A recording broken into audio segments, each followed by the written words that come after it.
고린도서 5장, 6장에서 언급했던 고린도 교회 내의 문제점 중에 음행에 관한 문제는 개인의 도덕적 타락으로만 단정할 수 없습니다.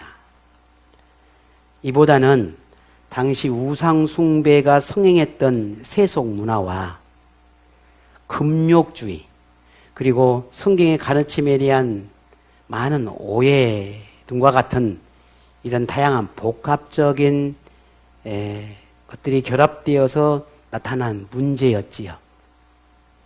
특히 그리스도인이 되어 성경의 가르침을 배우면서도 세속적인 그런 습관을 완전히 끊어내지 못하고 또 우리의 가치관 역시도 바뀌지 않음에서 오는 그런 결과였다라고 볼 수 있습니다.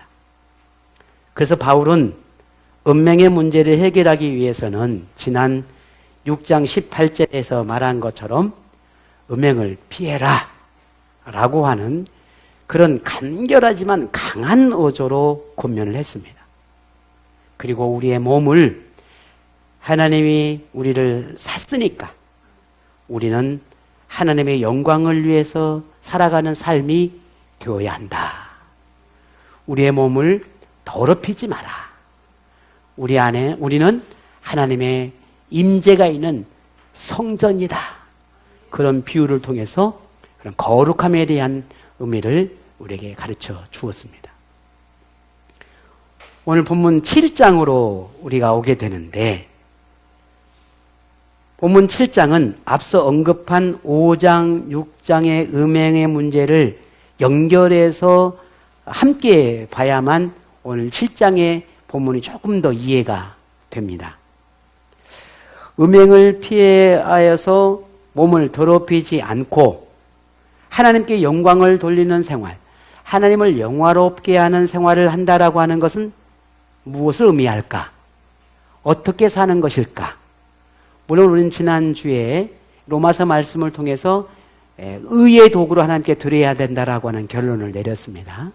그런데 오늘 바울은 본문을 통해서 여러 가지 주제를 통해 그 의로움의 삶, 부부가 거룩한 삶을 살아가는 것, 우리의 몸을 더럽히지 않고 또 하나님의 영광을 드러내는 삶이라는 게 무엇인지에 대한 이야기를 나눕니다. 그 본문은, 오늘 본문은 결혼의 문제, 이혼의 문제, 그리고 재혼과 독신이라고 하는 이 네 가지의 주제를 7장에서 다루고 있습니다. 그래서 오늘 7장을 통해서 고린도 교회에 당면한 이 음행의 문제를 실질적으로 해결하고자 하는 그런 구체적인 대안으로서의 성경의 가르침을 주고 있습니다. 이것을 바울은 결혼에 대한 필요성을 먼저 이야기를 하면서 본문 2절에 이렇게 이야기를 하지요. 함께 봅니다. 음행을 피하기 위하여 남자마다 자기 아내를 두고 여자마다 자기 남편을 두라. 아멘. 오늘 이 바울의 근본적인 그 5장, 6장과 연결지어서 하는 결론은 그 음행의 문제, 성적인 문제를 해결하기 위해서 결혼하는 것에 대해서 강력하게 추천하는 그런 본문의 말씀으로 시작됩니다. 그렇지만 본문을 자칫 결혼을 마치 남녀의 성적인 문제를 해결하기 위한 방편으로 선택하는 듯한 그런 방편으로 그렇게 오해를 할 수 있는데 꼭 그렇지 않습니다. 바울이 말하는 결혼에 대한 가르침은 반드시 오늘 왜 이 결혼을 그렇게 해석을 했는지에 대한 그 당시의 문화를 반드시 이해해야만 오늘 본문을 이해할 수가 있어요. 당시 문화는 결혼을 반대하는 사람들과 결혼을 찬성하는 사람들이 이 교회 안에 굉장히 대립을 하고 있었습니다. 말 그대로 어떤 사람은 결혼이 필요하다, 어떤 사람은 결혼할 필요가 없다, 이렇게 서로 대립을 했다는 말이죠. 근데 왜 이런 대립이 그렇게 이루어졌느냐? 이것은 지난 본문을 통해서 이제 본문을 나눌 때 이야기했던 것처럼 헬라 철학이라고 하는 그 당시의 문화가 사회적인 그런 문화가 이 교회 안에 들어왔단 말이에요. 헬라 철학의 핵심이 뭐라고 그랬습니까? 영은 거룩한데 몸은 악하다라는 것이었어요. 이런 영향 때문에 고린도 교회 성도들 중에도 육체적인 그 욕구를 죄악시 여기는 그런 모습이 있었습니다. 그래서 금욕주의를 강조했습니다. 심지어 결혼한 부부 사이에도 이런 부부 관계를 죄악시하는 그런 풍토가 여기 교회 안에 있었다는 말이에요. 결혼은 남녀의 육체적인 결합을 의미하는 것이기도 하니까 이것은 영을 더럽히는 행위라. 설령 부부라 할지라도 육체적인 결합을 회피해서 영의 이 더럽혀지는 것을 막아야 한다. 영을 거룩함으로 지켜내야 한다라고 주장을 했습니다. 그래서 이런 영향으로 어떤 사람은 아예 이혼을 하거나 어떤 사람은 아예 독신을 선택해서 살아가는 사람들도 있게 되었습니다. 그래서 바울은 이 결혼이라고 하는 것이 절대 그렇게 너희들이 생각하는 것처럼 죄를 짓는 것이거나 아니면 영을 더럽히게 하는 그런 행위가 아니다 라고 하는 것을 강하게 말하고 있습니다. 바울이 본문에서 말하고자 하는 결혼이나 이혼이나 재혼이나 혹은 독신과 같은 이런 교훈은 이런 시대적인 상황에서 비롯되었다라고 하는 것을 우리가 먼저 좀 이해를 하게 되면은 오늘 본문의 가르침을 조금 더 진중하게 받아들일 수 있을 겁니다. 그래서 본문을 조금 전에 말씀드렸던 이 네 가지의 주제를 하나하나 좀 나누어서 좀 이야기를 하려고 합니다. 그 중에 첫 번째 오늘 첫 시간으로 결혼에 대한 이야기를 나누려 합니다. 바울은 이 결혼을 다른 세 가지 주제죠. 재혼이나 독신이나 혹은 이혼과 같은 똑같은 관점에서 이것을 바라봤는데요. 어떤 관점이냐면 본문 6절에 보게 되면 그러나 내가 이 말을 하면 허락이요 명령은 아니니라 했어요. 그 말은 반드시 지켜야 되는 율법적인 가르침이기보다는 권면이나 권고에 가깝게 너희들을 이렇게 격려하려 한다라고 하는 겁니다. 그러니까 결혼을 반드시 해야 되느냐 말아야 되느냐, 이혼을 꼭 해야 되느냐 말아야 되느냐, 재혼이나 독신도 마찬가지. 이것을 하나님께서 법으로 완벽하게 꼭 이렇게 해라라고 정했느냐 정하지 않았느냐라고 하는 관점이 아니라 나는 단지 이것을 너희들에게 격려하기 위해서 권고하기 위함이다. 하나님의 명령이 아니다. 내가 너에게 명령하는 것이 아니다. 라고 하는 그런 전제를 두고 오늘 말씀을 풀어가려고 하는 겁니다. 결혼은 우리가 흔히 아는 것처럼 신성한 것이지요. 아름다운 것입니다. 결혼은 하나님께서 제정하시는 규범이고 창조 질서입니다. 이건 분명하죠. 창세기에 보게 되면 결혼은 그렇게 하나님께서 정하셨죠. 그래서 우리가 이 땅의 모든 결혼이라는 것은 아주 그렇게 굉장히 아름답게 바라보고 이건 맞는 거예요. 이건 정확한 거예요. 성경적인 겁니다. 그렇다고 결혼이 누구나 절대적으로 지켜야 하는 하나님의 법은 아니라는 말이에요. 반드시 결혼해야 된다. 결혼 안 하면 안 된다. 라고 하는 그런 법적인 하나님의 조항이 아니라는 말이에요. 그래서 바울은 이것을 개인의 선택을 존중하고 책임을 더 강조하는 목회적인 배려에서 교훈을 하려고 하고 있습니다. 다만 어떤 선택을 하든 오늘 주님이 말씀 결혼을 하든 혹은 결혼하지 않든 독신으로 지내든 아니면 결혼한 사람이 이혼을 하든 아니면 다시 이혼했다가 재혼을 하든 이 모든 것을 어떤 행위를 하더라도 반드시 그 중심에는 하나님께 영광을 돌리는 삶이 되어야 한다라고 하는 거예요. 그 자체가 죄가 아니나 그 모든 것을 너희가 선택을 하더라도 어떤 선택을 하든 그 선택 안에는 그 중심에는 반드시 하나님께 영광을 돌리는 삶의 목적이 되어야 한다는 거예요. 이게 이 모든 핵심이에요. 그래서 바울은 결혼을 단순히 금욕주의를 해결하기 위해서, 이런 문제를 해결하기 위해서 하는 방편으로 결혼을 단정짓지 않아요. 이것을 7장 7절에 보게 되면 이렇게 말하고 있습니다. 7절에 나는 모든 사람이 나와 같기를 원하노라. 그러나 각각 하나님께 받은 자기의 은사가 있으니 이 사람은 이러하고 저 사람은 저러하니라 했습니다. 나는 모든 사람이 나와 같기를 원한다라고 하는 말 속에는 우리가 전통적으로 바울은 독신으로 살았던 사람으로 그렇게 알려져 있습니다. 나와 독신으로 살기를 바라지만 그러나 꼭 나처럼 그렇게 독신으로 살라는 건 아니다.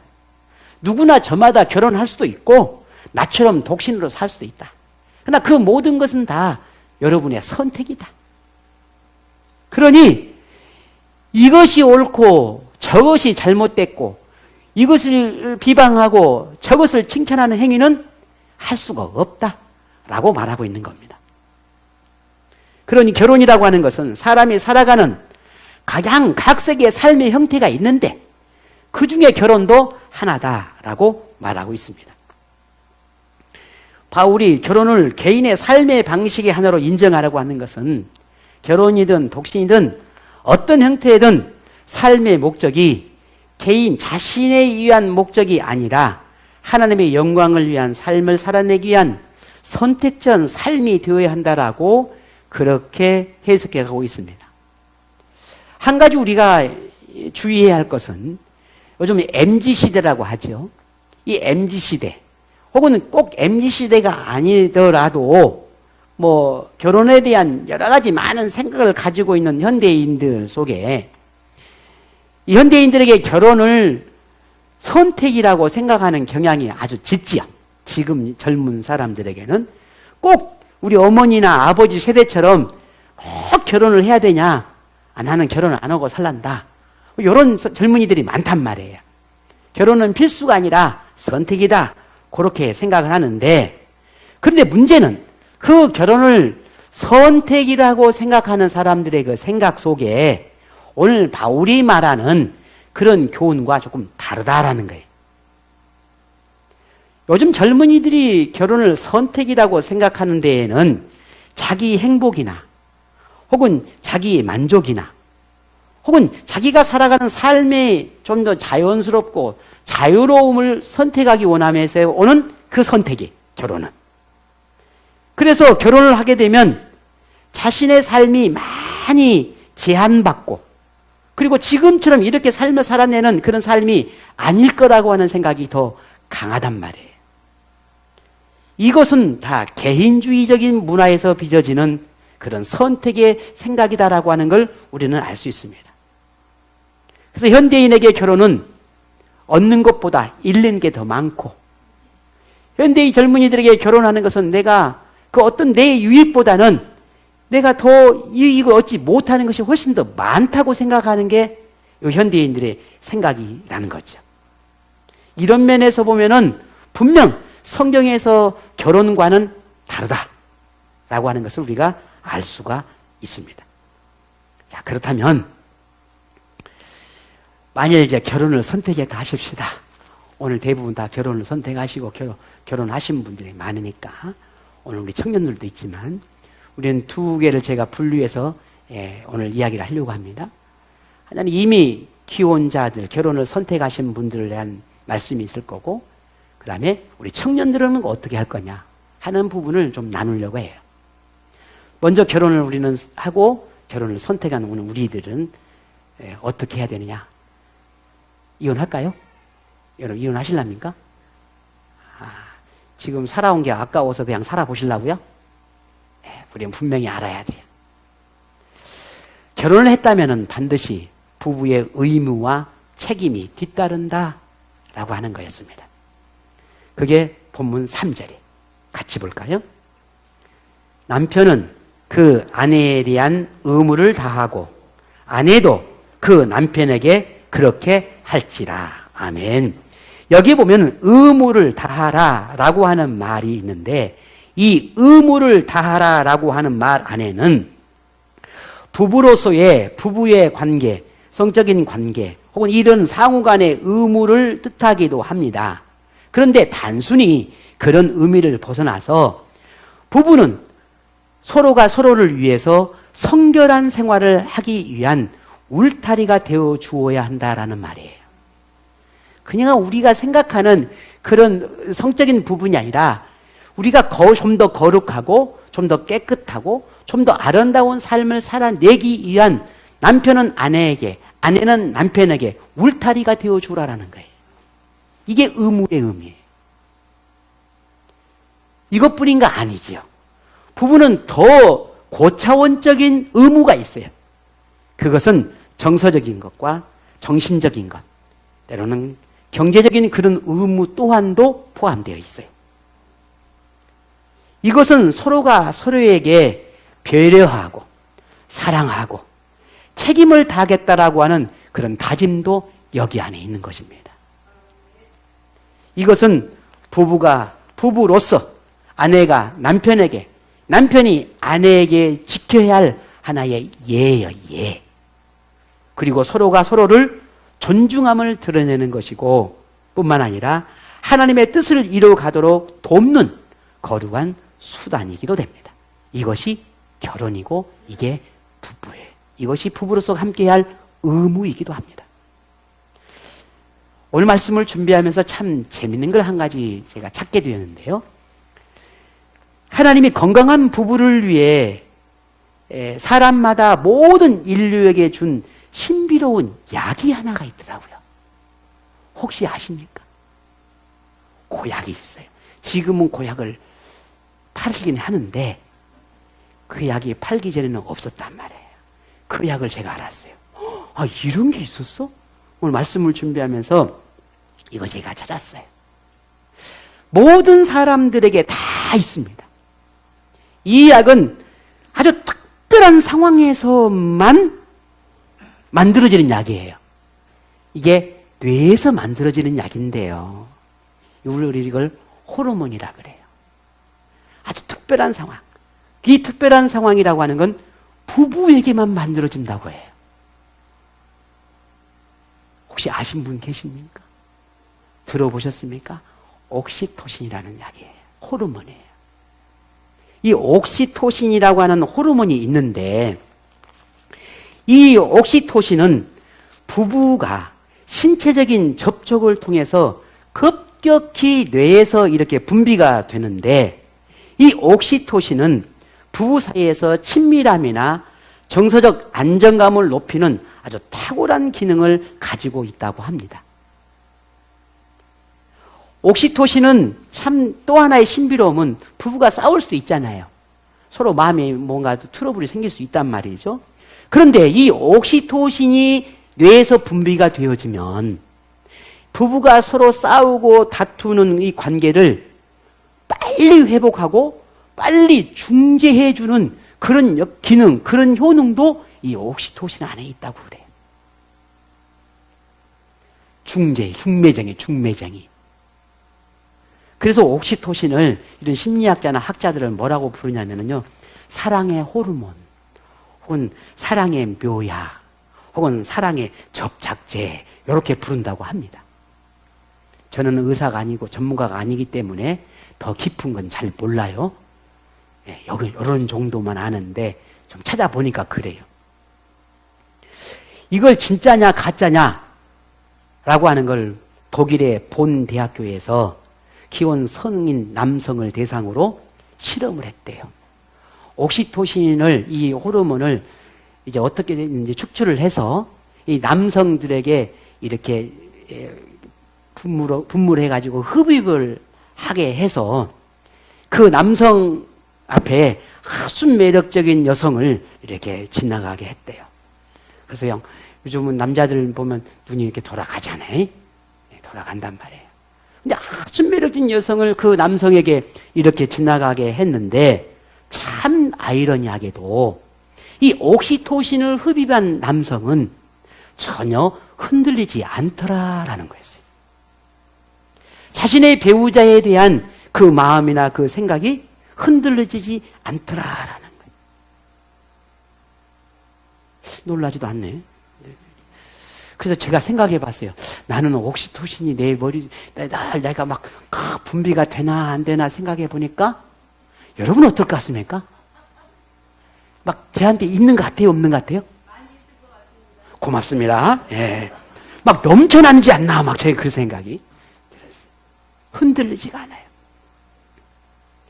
왜 이것을 조금 더 이제 기혼자에게만 한 게 아니라 미호 있는 남성에게도 이 옥시토신을 똑같은 테스트를 한 거예요. 그런데 이 미혼 남성에게는 전혀 효과가 없더라라는 거였습니다. 이 옥시토신이. 이 실험을 결과로 보낼 때에 이 부부에서 신체적인 접촉이나 아니면 이 부부간에서 친밀함을 통해서 나오는 이 옥시토신이라고 하는 이 호르몬은 부부로 맺어진 관계 속에서만 형성되어지는, 그리고 그 친밀함이 더 가까워지면 가까워져서 친밀함이 더 가까울수록 이 옥시토신을 인해서 부부가 더욱 부부답게 보호해주는 보호막이 되더라 하는 거였습니다. 신기하죠? 하나님이 이런 걸 우리에게 주었다니까요. 만일 저마다 가지고 있는 이 옥시토신이라고 하는 것이 건강한 부부를 위한 하나님이 주신 보호막이라고 한다면은 사람이 사람으로서 지켜내야 할 보호막도 있다는 거 여러분 아십니까? 이것이 본문 5절에 우리가 이제 노력해서 옥시토신의 역할을 해야 할 하나의 방법이 있어요. 그게 바울이 가르쳐주는 방법입니다. 본문 5절입니다. 같이 볼까요? 서로 분방하지 말라. 다만 기도할 틈을 얻기 위하여 합의상 얼마 동안은 하되 다시 합하라. 이는 너희가 절제 못함으로 사단이 너희를 시험하지 못하게 하려 함이라. 아멘. 뇌 속에 분비되는 호르몬이 옥시토신을 통해서 부부의 더욱더 친밀함과 부부답게 부부로서의 삶을 살아내도록 돕는다면 이제는 우리 인간적인 노력도 필요한데 그것은 분방하지 말아라 하는 거예요. 이게 오늘 바울이 우리에게 가르쳐주는 역할입니다. 분방은 옥시토신을 저해하는 이 분비를 막는 그런 요소가 될 수가 있습니다. 분방은 부부의 친밀함을 방해하는 요소가 될 수가 있습니다. 그래서 분방은 꼭 필요한 상황이라면 어쩔 수 없이 우리가 그렇게 하겠지만, 그러나 필요한 상황이 아니면 불필요한 행위가 분방이다 하는 겁니다. 만일 분방을 하려고 한다면 부부간에 서로 합의해서 동의를 얻어 분방을 하되, 그러나 그 기한도 너무 오래 하지 말아라. 짧게 일시적으로 잠깐 해라 라고 바울이 가르쳐주고 있습니다. 저도 어느덧 보니까 이제 결혼이 참 오래돼 간 것 같아요. 많은 시간이 벌써 30년 가까이 이제 돼 가고 있는데, 결혼을 하고 가만히 본문 말씀을 보고 이렇게 생각해 보니까 내가 분방할 때가 있었나라는 생각을 해봤어요. 그러니까 딱 제 머릿속에 두 번의 기억이 납니다. 한 번은 우리 첫아이가 이렇게 이제 출산을 하고 나서 아침에 새벽 기도하고 예배를 드리고 해야 되는데 너무 아침이 너무 힘든 거예요. 그때 우리 초창기 때는 너무 힘드니까 이 아침에 생활하기가, 교회에 나가서 뭔가 사역하기가 너무 힘들어서 잠깐 제 아내와 둘이 합의를 봤어요. 여보, 우리 조금만 우리 찬양이가 이렇게 좀 어느 정도 좀 적응하고 하는 동안만 우리 좀 서로 저녁에 같이 자지, 생각 조금 하지 말자. 그렇게. 그때 한 번 저희가 분방을 했던 기억이 있습니다. 또 한 번 있습니다. 제가 금식 기도할 때입니다. 금식을 기도할 때 그때 분방을 할 때입니다. 두 번 외에는 단 한 번도 서로 싸우고 속 상하고 해도 같이 침대에 가서 잠을 자고, 그게 제 원칙이었거든요. 제가 결혼을 해서 제 원칙, 결코 우리는 한 침대 한 이불을 덮고 사는 것이 평생 나의 원칙이다. 저는 그렇게 그 원칙을 지금까지 지키고 있습니다. 싸웠다고 해서 서로 이렇게 따로 자지 않습니다. 막 기은히 같이 잡니다. 예, 싸워도. 왜? 그래야 빨리 풀어요. 왜? 뇌에서 뭐가 나오니까? 그래요. 아, 역시 여러분 똑똑하다니까요. 옥시토신이 나온다니까요. 그래서 빨리 화해를 하게 하고 빨리 더 그런 다툼들을 이렇게 싸움들을 빨리 뭔가 문제가 해결되도록 하나님이 주신 명약이 있다니까요. 그게 옥시토신이에요. 오늘 여러분 여러 가지 이유로 분방하는 분들이 현대인들이 참 많아요. 나이가 들어갈수록 또 그런 분들이 더 많아지는 듯 싶어요. 그런데 우리 자녀들을 위해서라도 이제는 다시 합치십시오. 그러셔야 합니다. 그건 제 말이 아니라 오늘 바울이 가르쳐주는 말이에요. 바울이 분방을 허락하지 않은 이유가 절제하지 못하는 그런 욕구로 인해서 시험에 들지 않기 위함이라고 말하긴 하지만 결국 분방은 부부관계에서 긍정적인 부분보다는 부정적인 부분이 더 많기 때문일 것입니다.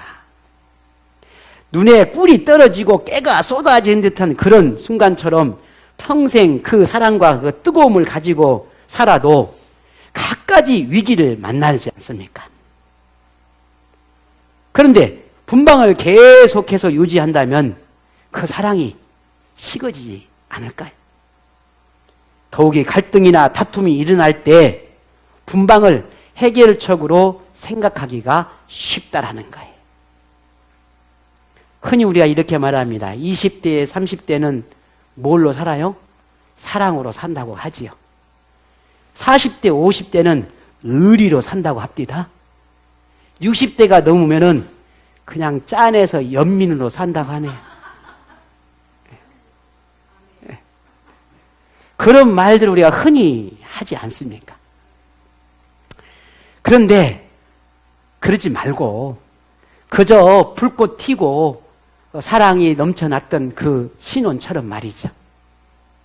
그런 사랑으로 꼭 붙어서 평생 신혼처럼 사랑으로 살아가는 그런 부부가 되기를 바랍니다. 그렇게 살아가십시오.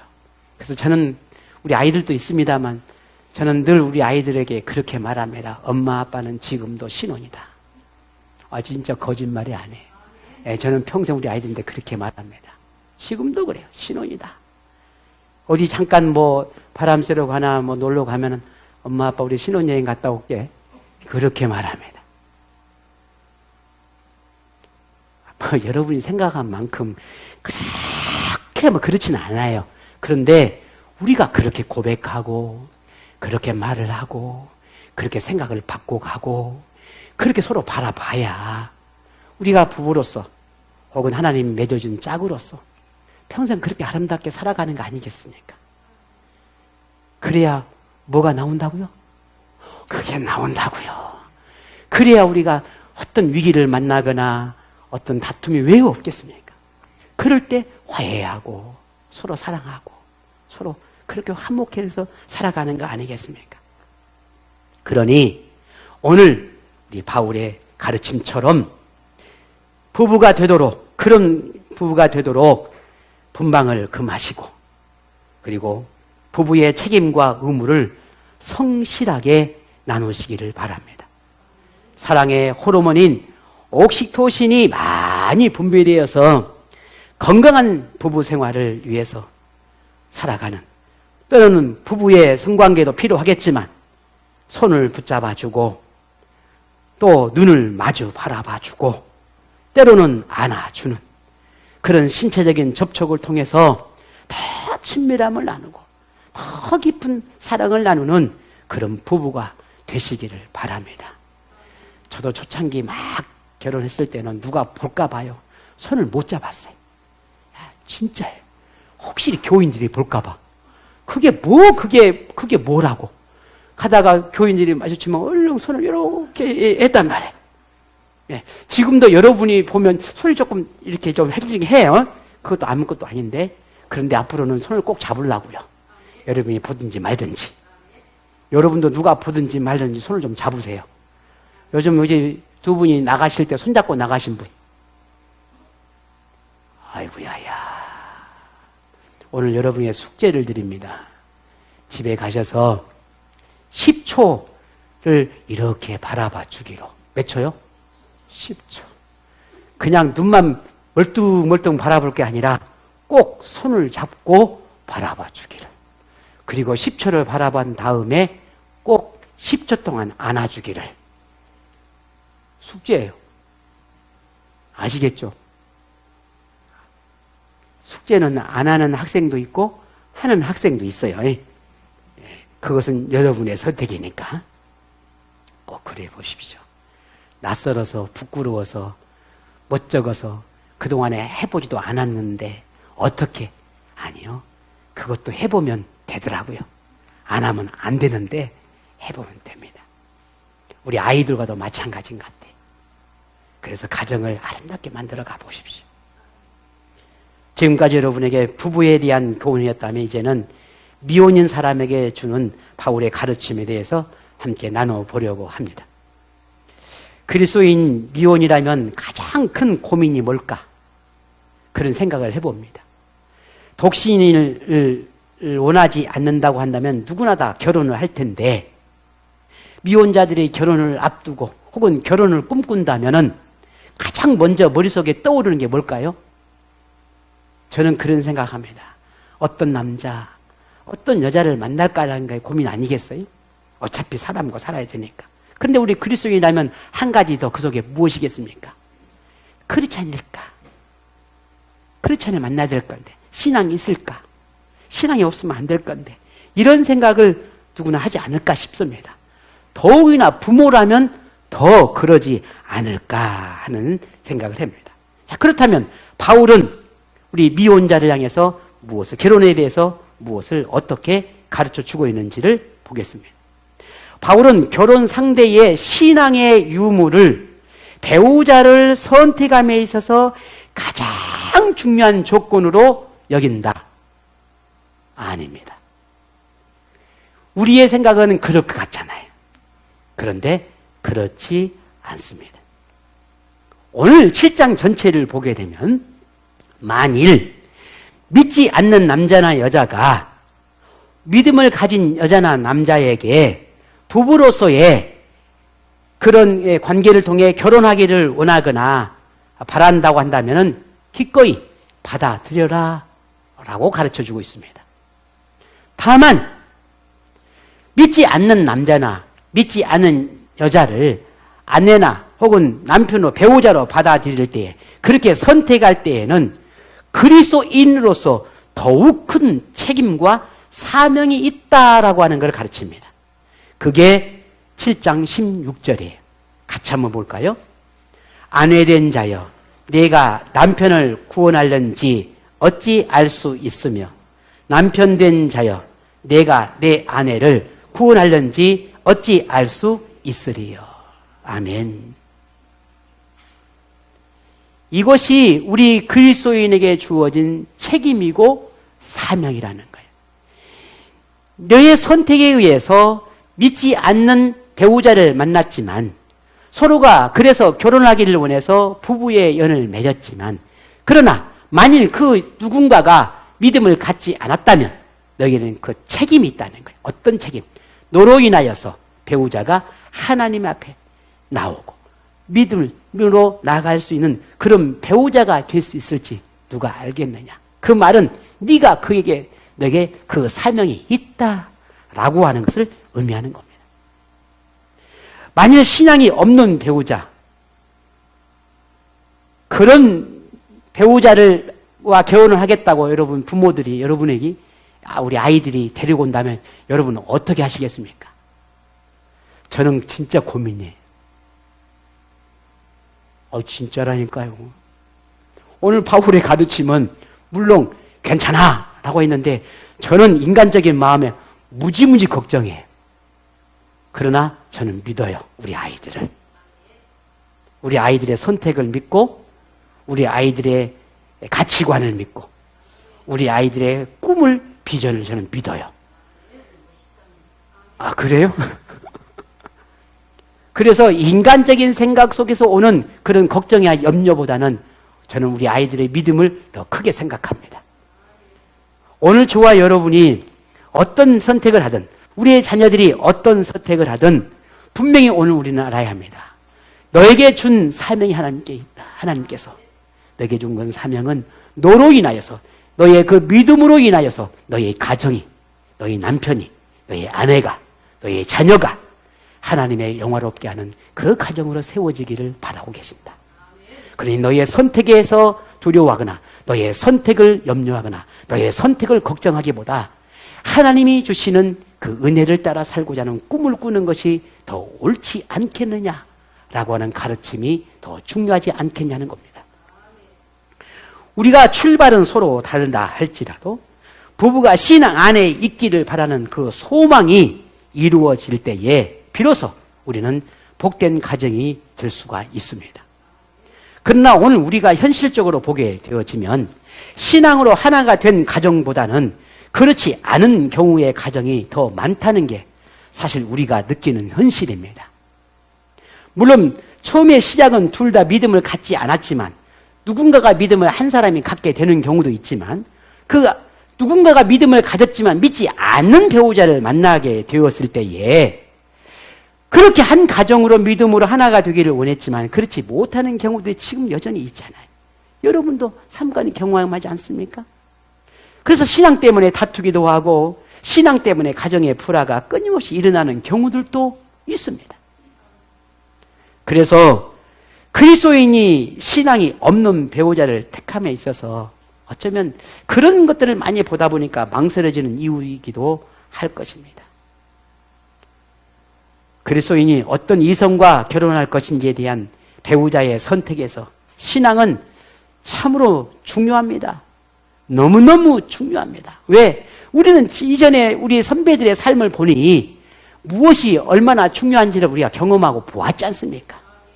그래서 우리는 자녀들이 꼭 신앙의 자녀 안에서 살았으면 하는 그런 바람이 있는 이유도 그런 이유가 아니겠습니까? 그러니 우리는 분명 어떤 선택을 하는 것이든지 간에 그 선택이 중요하겠지만 그러나 상대가 누구이든지 간에 그리스도인이라면은 하나님 안에서 꿈꾸는 가정, 하나님의 뜻에 어긋나지 않는 삶을 살아내고자 하는 그 목표가 분명해야 한다는 것입니다. 그래서 바울은 17절에 오직 주께서 각 사람에게 나눠주신 대로 하나님이 각 사람을 부르신 그대로 행하라. 내가 모든 교회에서 이와 같이 명하노라 했습니다. 하나님이 오늘 저와 여러분이 먼저 하나님이 불렀잖아요. 우리 미혼자, 우리 청년들, 여러분이 먼저 하나님의 믿음의 자녀로 불러주었잖아요. 그 부르심을 따라 살아가라는 겁니다. 믿지 않는 일을 따라가는 것이 아니라 그 부르심을 따라 사명으로 살아가라는 거예요. 그래서 그 사명을 붙들고 여러분의 가정을 믿음의 가정으로 하나님을 경외하는 가정으로 이렇게 세우라는 거예요. 우리 여성분들은 남편을 따라가는 경우가 많잖아요. 근데 그것도 하나님이 주신 사명을 잃어버린 거예요. 그러니 지금도 늦지 않았어요. 미혼자가 됐든 기혼자가 됐든 그러나 지금 우리가 살아있는 동안 우리가 호흡하는 동안 지금은 우리가 해야 할 사명은 우리의 가정을 믿음의 가정으로 하나님을 영원롭게 하는 가정으로 세우는 것입니다. 그게 우리에게 주신 사명이에요. 우리 중에 기혼자 가운데 한 분만 또 신앙 안에 있는 분들이 있다면 이제는 다시 사명을 붙들고 우리 모든 부부가 신앙으로 하나가 되도록 그렇게 기도하고 노력해야 할 것입니다. 부부가 함께 신앙 안에 있다면 하나님을 향한 마음이 화평 중에서 하나가 되도록 해야 할 것입니다. 만일 결혼한 후 어떤 이유로든지 현재 혼자가 되었다면 그 혼자의 삶을 살아내는 동안에 세상의 유혹으로 넘어지지 않도록 하나님 앞에 죄를 짓지 않도록 자신을 더욱 선결한 삶을 살아내도록 그렇게 하나님 앞에 붙들고 하나님을 의지하는 삶을 살아내야 할 것입니다. 미혼자라면 독신을 원하는 것이 아니라면 배우자를 위한 기도가 반드시 필요합니다. 우리 청년들을 기도해야 돼요. 결혼은 모든 사람에게 절대적으로 필요한 것은 아니지만 결혼은 하나님이 제정하신 신성한 제도라는 점에서 결혼하기를 권유합니다. 저는 누군가가 저에게 결혼을 원합니까? 독신을 원합니까? 하면 저는 100% 결혼하라고 말합니다. 우리 아이들에게도 결혼하라고 말합니다. 결혼해야 돼. 시집 가야 된다. 장가 가야 된다. 저는 적극적으로 권유합니다. 왜냐하면 결혼은 사람이 살아가는데 인생을 배우는 최고의 현장이라고 생각합니다. 선생님. 그뿐만 아니라 하나님의 사랑을 더 알게 되고 느끼게 될 수 있는 최고의 가르침이 결혼을 통해서 이루어진다고 저는 믿어요. 왜냐하면 제 삶을 보니까 제가 살아보면서 결혼이라고 하는 게 그렇더라고요. 또 부모가 되어서 보니 하나님의 사랑이 또 달라져요. 이걸 보면서 이 결혼이라고 하는 게 하나님을 영화롭게 하는 삶을 살아가는 최고의 가르침을 얻는 비결이구나 라고 하는 것을 제게는 개인적으로 깨닫게 되었습니다. 그래서 오늘은 누군가가 제게 묻는다면 저는 여러분에게 결혼을 권유합니다. 한 사람보다는 두 사람이 세상을 헤쳐나가는데 더 유익하다고 하는 걸 우리는 삶을 통해서 경험하고 있지 않습니까? 더욱이 건강한 관계의 부부라면 더할 나위 없이 결혼의 유익함을 익히 경험하며 살고 있을 것입니다. 그러니 독신으로 사는 것보다는 결혼함이 유익한 줄로 압니다. 우리 그리스도인에게 결혼은 오직 하나님의 영광을 드러내는 가정, 부부가 하나님의 기쁨이 되어 복된 가정을 이루어가며 저마다 하나님이 주신 사명과 책임을 함께 완성해 가는 것이라 하겠습니다. 그러니 부부가 함께 화평하십시오. 다툴 수 있습니다. 그러나 화평하십시오. 서로 얼굴을 붉힐 수 있지요. 그러나 화해하십시오. 하나님 나라를 함께 꿈을 꾸며 함께 걸어가십시오. 서로에게 평생 울타리가 되어주고 가림막이 되어주고 인도자가 되어주고 안내자가 되어주십시오. 부부가 함께 믿음의 서약을 나누고 하나님의 사랑 속에서 행복의 삶을 만들어 가시기를 바랍니다. 이런 기혼자, 이런 배우자를 만나기를 기도하는 그런 청년들이 되기를 바랍니다.